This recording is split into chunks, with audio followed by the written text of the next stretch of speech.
we were reminded powerfully this morning that our work is centered on a profound moral issue, on determining the future of every single child who's born and comes into this world. If you looked at the children in Albert's video, the wonderful video with which you opened us this morning, and you looked at these young children on a swing set or playing with their parents and thought, every day we're making a choice as a society that most of those kids are going to go to jail, they're going to be unemployed, they may not learn to read.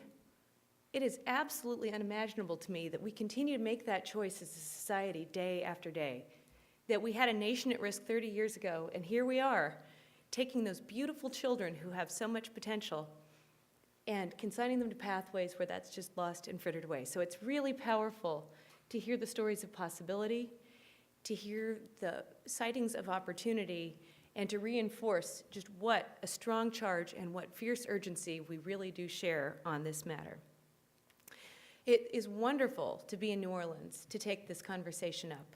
And Dr. Francis, I think, really highlighted that we have both a mirror on our country's failings, and we have an exciting sort of telescope into, maybe it's a microscope, into the laboratory that New Orleans represents.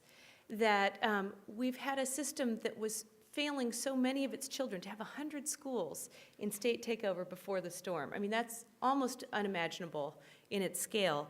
And yet to have a city where so many things are happening now, where philanthropy has played such a role in partnering, and where we're testing out some of the many often competing ideas that all of us bring to this work, but doing this with a collective dedication, a collective urgency, and I hope a collective commitment to sharing knowledge and really learning and testing all of these competing hypotheses that are being brought to bear.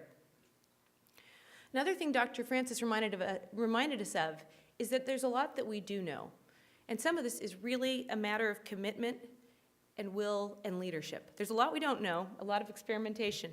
There's a lot we do. And that when you look at New Orleans' story, it took a storm. It took a storm and the devastation of an entire region to get the level of commitment and dedication to really get serious about this work. Good things were starting to happen. The Recovery School District was launched before Katrina, but it really took that level of a crisis to shake us all into action. On the other hand, we heard a model of commitment that took place without crisis. We heard just a little compelling bit about Xavier University, which has had such a long, strong track record doing this work quietly and showing again and again that you can bring young people from deeply disadvantaged backgrounds to such high levels of achievement. In both cases, what we have in common, whether it's the remaking of a city in the wake of Katrina or the long-standing work at Xavier, we're really seeing that it takes persistence, it takes commitment and dedication, and I think that's a really important reminder for all of us.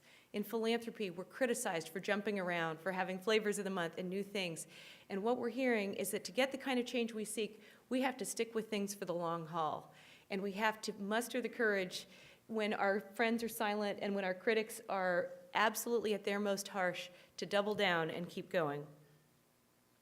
Another thing we heard about was how critically important it is for us to meet students where they are in education. First, the reminder that our youngest learners are just a whole different breed. And I speak this now as a mother of 2 children whose, when he was 18 months old, my younger son taught me how to use the digital voice recorder on my BlackBerry. So I now know how to do that if anybody needs to learn. But really, that we are raising a generation of children who are using technology, interacting with technology, and experiencing technology in ways that many of us are not yet doing, which is both an extraordinary opportunity and it's a point of great peril.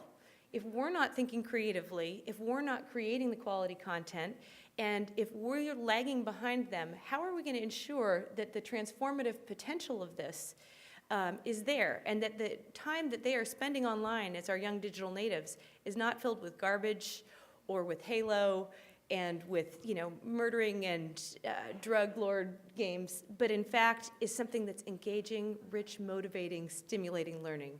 And there are tremendous models out there already of what that looks like. Another place of meeting students where we are is some of our labels really need to change. You know, I know there's been a long thread of conversation in higher education about our non-traditional students. And as Hilary said, non-traditional is the new traditional. That all of the ways that we used to think about, you know, that one group of marginalized students, that is the new normal. And that is how our education systems need to change their focus, that we can no longer say it's okay that community college students, you know, have to try to figure out how to get an associate's degree in 7 or 8 years sometimes because they can't get the coursework they need if they're also working a full-time schedule. And people are doing it. They're figuring this out. So how do we shift our systems to meet our students where they are? We also heard about the power of really focusing on motivation and engagement in learning and how to really transform learning experiences from this. There is a lot of science.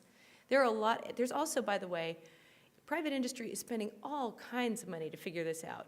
You know, the advertising industry was built on tapping motivation and engagement, and we're very good at using that to get people to buy things, to get people to see movies, to get people to do things. How do we use that as a powerful source for learning? And it's there, and it can be done, and it's being done. And then finally, I heard from all three of our speakers that we really need to start thinking systemically about education and truly envisioning this as a pathway that starts from the moment that somebody first imagines that they're going to have a child and carries through along the way through those early learning experiences at home and in preschools and with their media and in their K-12 schools and outside of school and on through to whatever kind of post-secondary experiences are going to prepare them for success in their career as citizens, et cetera. So we can no longer just choose to hunker down on our little point in the pipeline. It's just fine to focus there. And in fact, you know, when I think about some of the principles for effective education grant making that GFE really embraces and holds up, there's a lot of tensions embodied in those. We talk a lot about discipline and focus and the idea that as funders, you really need to think about, you know, how do you take the resources you have and use them as wisely and well as possible. You can't scatter it to the winds and expect that a lot of good things will happen. So we are, on the one hand, saying that to be effective, you need to focus. But you can't focus in a vacuum. So even if you are going to focus on that one point along a child's developmental pathway or that one issue, you need to do that with an understanding of where they started on that pathway. And you need to do it with your eyes set on where it's leading. You know, if you're funding in early learning programs, you really need to be thinking about how those experiences are going to prepare people 15, 20 years down the road to have the kind of adult experiences that they need to be able to succeed in our economy and in our society. And so we can no longer afford to sort of hunker down in our silos and think about this one piece, but we need to be talking and thinking and learning about all of the intersections along the way so that it truly is a pathway for these students, rather than the disjointed systems-bounded conversations that we so easily tend to have. I think there was a powerful reminder of the collective power of this room, of people who get it, of people who feel this urgency, of people who work tirelessly to get others to share this urgency. And so I think that in addition to the tremendous financial resources that all of us bring as education grant makers, there's so many other things that you bring in your commitments and your experience, and that we can make the choices together to work in ways that will really harness our collective urgency. As Dr. Francis said, history is not kind to idlers, and we are doing hard work, and we are not a room full of idlers, but we're going to have to get a lot smarter so that in 30 years, the children that we saw in the swing sets are children who are engaged in meaningful ways in the society that we're trying to create right now, that they've gone on to achieve their full potential, and that they are in this room and they are building on the next frontier that we aren't even imagining right now. So we've been reminded of the great power and potential of this work, and I hope they've really sort of rattled it up and got us ready to go to work really hard over the next 3 days to talk about what kinds of solutions that we can embark on together.